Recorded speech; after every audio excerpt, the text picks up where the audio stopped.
Poznáte ten pocit, stiahnutý žalúdok, knedlík v krku alebo tlak na hrudi, ktorému ste nerozumeli. To nie je náhoda.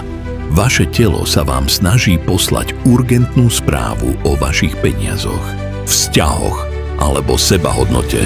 Otázka je, dokážete ho počúvať? Ako na to? Keď sa dostaneš do stresu alebo pocítiš blok, napríklad pri téme peňazí, vzťahov, sebahodnoty, nesnaž sa to hneď racionálne vyriešiť.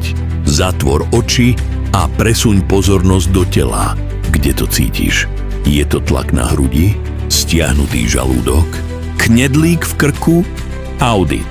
Zameraj sa na to miesto a polož mu otázku.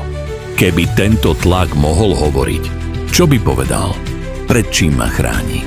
Telo ti vyplaví presnú emóciu alebo spomienku, kedy tento kód vznikol. Napíšte mi do komentárov, kde v tele najčastejšie cítite stres vy. Je to žalúdok, hrudník, alebo vám tuhnú ramená?